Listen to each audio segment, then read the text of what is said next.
Right now at 10. I am absolutely confident that we can prevent a serious outbreak of the disease here in the United States.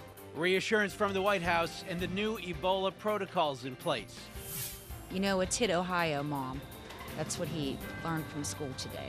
Ebola fears creep closer to this area, how local health officials are preparing. An Ebola patient flew on a commercial jet. Why didn't anyone stop her? Live from the KDKA Broadcast Center in downtown Pittsburgh.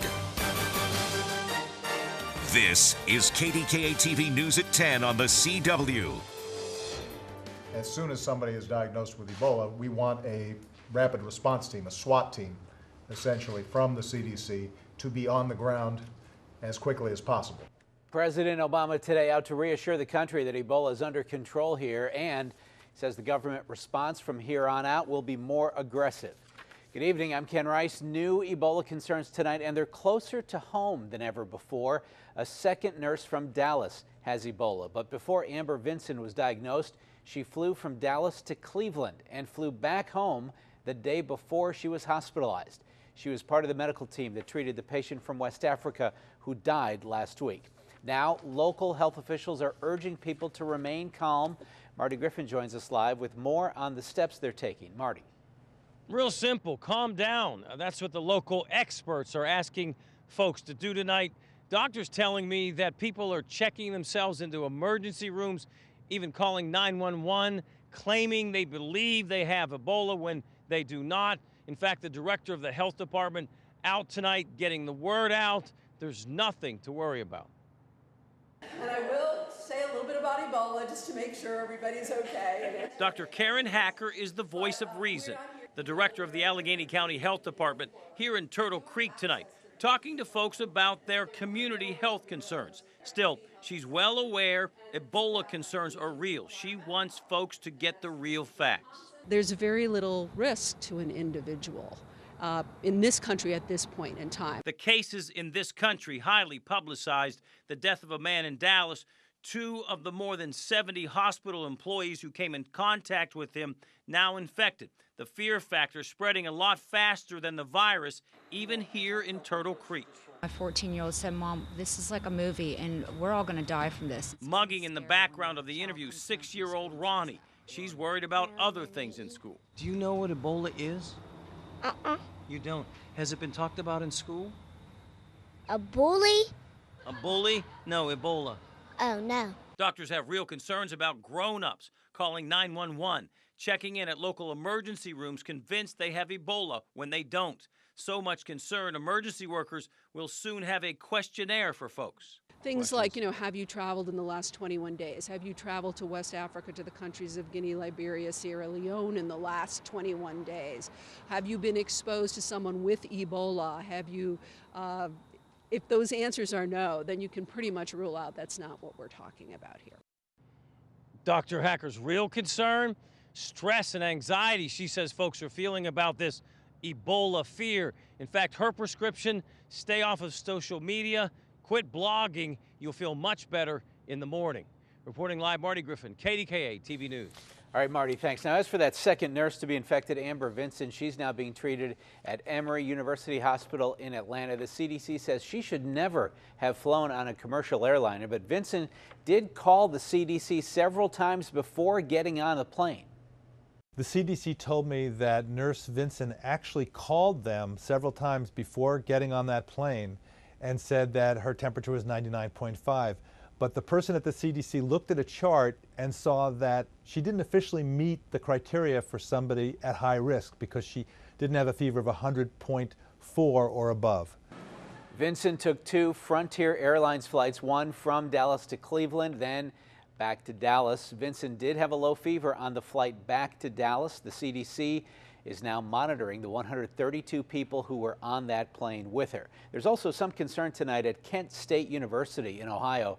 The school says 3 of its employees are related to Amber Vinson. They're now being asked to stay away from campus as a precaution. Vinson also graduated from Kent State but was not on campus when she was home over the weekend. Meantime, Nina Pham, the first nurse infected at the hospital in Dallas, is improving. She started showing symptoms of Ebola last Friday after caring for Thomas Duncan. On Monday, FAM got a blood transfusion from Ebola survivor Kent Brantley. The CDC is still trying to figure out exactly how she was infected. They think it happened while she was removing protective gear. Tomorrow, Congressman Tim Murphy will hold a hearing in Washington on the federal response to the Ebola outbreak. The CDC director is expected to testify. Political editor John Delano will be there to cover it for us. The CDC, meantime, has developed and started using a faster lab test to detect enterovirus. They say it'll now take days instead of weeks to process lab results that'll indicate when and where an outbreak is underway. Since August, enterovirus has sickened nearly 700 children across the country and may be responsible for at least 6 deaths. There have been 6 confirmed cases in Pennsylvania, just 1 locally. Police are trying to identify a man wanted in several business burglaries. Police in Shaler say the man targeted 5 businesses on Route 8 between August and this month. Captain's Pizza is one of them. In the morning we came and we just find out somebody came and they took out the safe.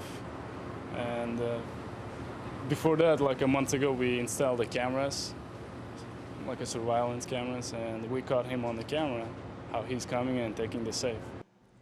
Police say the robber got away in a maroon Dodge Nitro or Jeep Patriot. Police are hoping surveillance video will help identify 2 men wanted in an armed robbery. It happened at a Marathon gas station at the corner of Route 65 and 11th Street last month in Conway. One of them wore a mask and showed a gun. The other guy was the driver. He has a tattoo on his back that you can see above his shirt line. Also in Conway, a woman is accused of pulling her 6-year-old daughter's hair so hard that it caused severe head trauma. Police say Brittany Ruck got mad because the little girl was having a hard time counting to 12. So she then grabbed her by the hair and dragged the girl across the floor. Ruck told police she doesn't think she did anything wrong. It was really disturbing to hear it. I quite frankly didn't know that someone could actually do that to their kid. Ruck has 2 other children. All 3 of them are now staying with a relative. Police say a child was hit by a car in Wilkinsburg this afternoon. It happened on Ardmore Boulevard at South Avenue. The child was taken to the hospital. A student in a city school hit the principal. It happened at Malines University Prep on Center Avenue in the Hill District. The principal was giving directions to a group of students when an 18-year-old hit the principal in the back of the head. Police handcuffed the student and plan to charge him. A neighborhood drugstore that was destroyed in a fire. Police say that fire was set on purpose. Now Pittsburgh Crime Stoppers is asking for help. Ralph Iannotti has the latest on the investigation now. Ralph. Thanks very much, Ken. Someone did a good job in torching a Pittsburgh pharmacy earlier this year. But now the owner says he has no intention of giving up, and neither do police. The fire caused extensive damage to Walt Myers Pharmacy on Spring Garden Avenue in the early morning hours of July 8th. Investigators determined it was arson. Luckily, they retrieved the hard drive from the pharmacy's surveillance system. 2 men got into the pharmacy by forcing up the roll-up door. We have surveillance pictures of them pouring some type of ignitable liquid on a drugstore counter in the back of the store, and also various display cases and shelving units all the way up to the front door. And then they use some type of open flame to set the ignitable liquid on fire. The owner of the pharmacy says he wasn't going to let the fire or someone bent on destruction force him out of business. I just wasn't going to give up. I mean, I've been there for 30 years, and the pharmacy is my home, and my customers are my family. Walt Meyer now fills his customers' prescriptions from this mobile trailer sitting in his parking lot. He estimates the arson damage at about $200,000. The motive for the fire remains somewhat of a mystery. There was nothing stolen out of the business that we could determine. Everything was intact. The safe was intact. All the narcotics in the pharmacy were intact, and all the merchandise in the store, none of it seemed to be missing. As for Don Waldmeyer, he plans to have the grand opening of his new and even bigger pharmacy next month. The people down there are just really they're just really a nice group of people, and I knew I did the best thing when I opened up. Whenever people would come back to me, they'd come into the pharmacy, I'd thank them for coming back. Now, the Pittsburgh Crime Stoppers number is 412-255-8477. If you've seen something or maybe heard somebody bragging about setting the fire and now getting away with it, at least up until now, police would like to talk to you. Information leading to an arrest and conviction could be worth up to $1,000. We're live in the newsroom tonight. I'm Ralph Iannotti, KDKA TV News on Pittsburgh CW. Thanks, Ralph. Part of Interstate 70 has reopened tonight, but traffic is still slow there. Crews in Westmoreland County are working to repair a crumbling median. I-70 is down to one lane both ways between Route 51 and Route 201. PennDOT's been trying to figure out how to get the wall back up and stabilized. A local blogger calling Pittsburghers to action. John Chamberlain started a petition to get the word jagoff into Webster's dictionary. He calls it a great word with many meanings. So the word is kind of a term of endearment, and it's also a term that you want to use when you're mad. Either way, it's a great Pittsburghese word with a lot of legend. And for every signature collected, Three Guys Optical Center will make a donation to the Pittsburgh Emergency Medicine Foundation.